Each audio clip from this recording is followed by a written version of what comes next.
Hello everyone, this is Shweta and you are watching Shweta का अड्डा। तो हमने स्टार्ट किया था क्लास 8 साइंस का 7th chapter which is conservation of plants and animals. Previous video में हमने डिस्कशन की थी डिफॉरेस्टेशन के बारे में। डिफॉरेस्टेशन के क्या क्या कॉजेज हैं और इसके क्या क्या कॉन्सिक्वेंसेस हो सकते हैं, क्या क्या परिणाम हो सकते हैं। ठीक है, आज के इस वीडियो में हम बात करने वाले हैं conservation of forest and wild life. Forest और वाइल्ड लाइफ को कैसे कंजर्व करके रखा जा सकता है। ठीक है, तो चलिए शुरू करते हैं। देखो, the government lays down rules, methods and policies to protect and conserve forests and wildlife. Government ने कई सारे रूल्स बनाए, कई सारी पॉलिसीज, नीतियां बनाई ताकि फॉरेस्ट्स को और वाइल्ड लाइफ, वन्य जीवों को प्रोटेक्ट करके कंजर्व करके रखा जा सके। ठीक है, तो उन्हीं स्टेप्स में से कुछ स्टेप्स हैं, जैसे वाइल्ड लाइफ सेंचुरीज बनाई गई, नेशनल पार्क्स बनाए गए, बायोस्फीयर रिजर्व्स बनाए गए।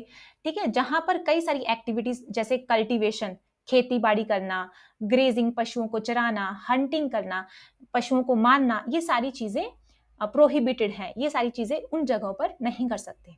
ठीक है, सबसे पहले हमारे पास है बायोस्फीयर रिजर्व। बायोस्फीयर रिजर्व क्या है? देखो, ये जो रिजर्व्स होते हैं ये बड़े बड़े एरियाज होते हैं जहां पर लैंड को प्रोटेक्ट करके रखा जाता है। किस लिए?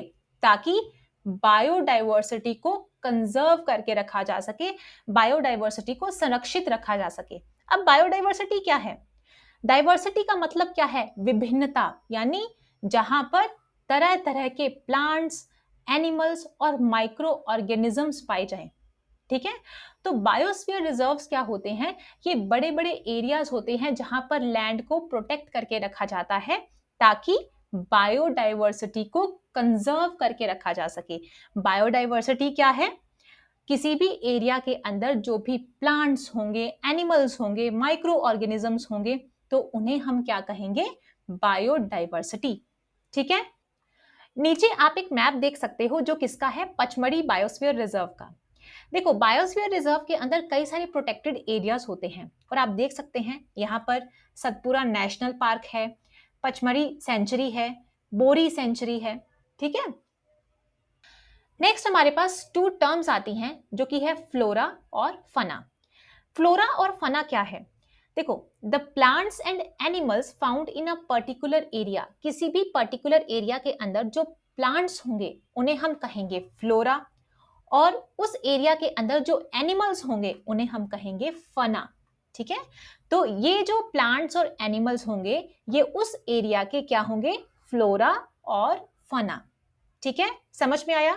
फ्लोरा जो टर्म है वो डिनोट करती है प्लांट्स को और फना जो है वो डिनोट करती है एनिमल्स को। ठीक है, आप नीचे एग्जांपल्स में देख सकते हैं। Examples of flora: mango, jamun, sunflower, तो ये सारे क्या हैं? प्लांट्स हैं। Examples of fauna: lion, eagle, ant. Okay, next is endemic species. Endemic species क्या है? देखो, स्पीशीज का मतलब होता है प्रजातियां। प्रजातियां प्लांट्स की भी होती हैं, एनिमल्स की भी होती हैं। एंडेमिक स्पीशीज कौन सी होती हैं? ये कौन सी प्रजातियां हैं? ये वो वाली स्पीशीज हैं प्लांट्स और एनिमल्स की जो कि एक पर्टिकुलर एरिया में ही पाई जाती हैं। यानी these are those species of plants and animals which are found exclusively in a particular area. ठीक है, they are not naturally found anywhere else. ये नेचुरली किसी और जगह पर हमें देखने को नहीं मिलेंगी। ठीक है, किसी भी एक पर्टिकुलर टाइप का एनिमल या फिर प्लांट जो है वो एंडेमिक हो सकता है। ठीक है, वो एक पर्टिकुलर कंट्री में ही हमें देखने को मिल सकता है, या फिर किसी पर्टिकुलर स्टेट में ही हमें देखने को मिल सकता है, या फिर एक पर्टिकुलर जोन में ही हमें देखने को मिल सकता है। ठीक है, क्लियर? नेक्स्ट हमारे पास एग्जाम्पल्स हैं। Sal and wild mango are two examples of the endemic flora of the Pachmarhi biosphere reserve. साल और वाइल्ड मैंगो ये हमें पचमढ़ी बायोस्फीयर रिजर्व में ही देखने को मिलेंगे। Bison, Indian giant squirrel, flying squirrel, ये एंडेमिक फना है और ये हमें पचमढ़ी बायोस्फीयर रिजर्व में ही देखने को मिलेंगे।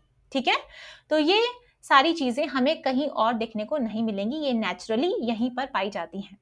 ठीक है, next is wild life sanctuary. Wild life sanctuary क्या है? देखो, वाइल्ड लाइफ का मतलब क्या है? वन्य जीव, यानी ये कुछ ऐसी चीज होगी जो वन्य जीवों को प्रोटेक्ट करने के लिए होगी। ठीक है, wildlife sanctuaries provide protection and suitable living conditions to wild animals. जो जंगली जानवर होंगे, वाइल्ड लाइफ सेंचुरीज क्या करती हैं? उन्हें प्रोटेक्शन प्रोवाइड करवाती है और suitable living conditions प्रोवाइड करवाती है ताकि वो वहां पर अच्छे से रह सकें, ठीक है। किलिंग, जिसे हम पोचिंग भी कहते हैं, और capturing animals in general is strictly prohibited and punishable by law in such places. ऐसी जगहों पर एनिमल्स को मारना और उन्हें कैप्चर करना, उन्हें पकड़ना बिल्कुल मना है, ठीक है, और ये पनिशेबल भी हो सकता है अगर कोई ऐसा करता है तो। Some of the threatened wild animals like black buck, white-eyed buck, elephant, golden cat, pink-headed duck, घड़ियाल, मार्श क्रोकोडाइल, पाइथन, तो ये कुछ ऐसे वाइल्ड लाइफ एनिमल्स हैं जो कि खत्म हो सकते हैं, इसलिए इन्हें प्रोटेक्ट किया जाता है वाइल्ड लाइफ सेंचुरीज के अंदर, ठीक है। Next is national park. National park क्या है? देखो, ये भी बड़े बड़े एरियाज होते हैं जो कि इकोसिस्टम्स को प्रोटेक्ट करते हैं। इकोसिस्टम क्या है? ये किससे बनता है?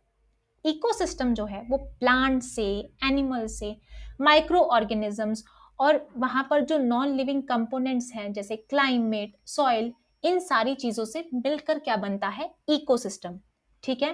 तो नेशनल पार्क का मेन मोटो क्या है? इन सभी चीजों को प्रोटेक्ट करना, ठीक है। दे preserve flora.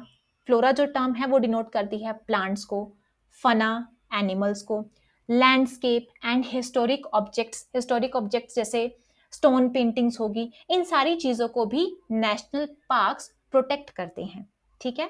Satpura national park is the first reserve forest of India. India का पहला रिजर्व फॉरेस्ट कौन सा है? Satpura national park. Project tiger को लॉन्च किया गया था ताकि टाइगर्स को प्रोटेक्ट किया जा सके कंट्री के अंदर। नेक्स्ट हमारे पास एक टर्म है एंडेंजर्ड एनिमल्स। एंडेंजर्ड एनिमल्स कौन से होते हैं? Animals whose numbers are diminishing to a level that they might face extinction. ऐसे एनिमल्स जिनका नंबर इस तरह से डिक्रीज होता जा रहा है कि वो एक टाइम पर एक्सटिंक्ट भी हो सकते हैं, खत्म भी हो सकते हैं। तो ऐसे एनिमल्स को क्या कहा गया है? एंडेंजर्ड एनिमल्स, ठीक है। Smaller animals are much more in danger of becoming extinct than bigger animals. जो छोटे एनिमल्स होते हैं उन्हें ज्यादा खतरा होता है एक्सटिंक्ट होने का as compare to bigger animals. Examples of some endangered animals are snow leopard, giant panda, whooping crane. तो ये कुछ ऐसे एनिमल्स हैं जो खत्म हो सकते हैं, जो एक्सटिंक्ट हो सकते हैं। नेक्स्ट हमारे पास एक टर्म है इकोसिस्टम। इकोसिस्टम के बारे में अभी हमने थोड़ा सा डिस्कस किया था। एक जो इकोसिस्टम है वो किससे मिलकर बना है? प्लांट्स, एनिमल्स, माइक्रो ऑर्गेनिजम्स जो एक पर्टिकुलर एरिया में पाए जाते हैं, as well as non living components जैसे climate, soil, river deltas. Okay, clear? So that's all in today's video. मिलते हैं नेक्स्ट वीडियो में एक नए टॉपिक के साथ। Till then stay happy and please don't forget to subscribe my channel.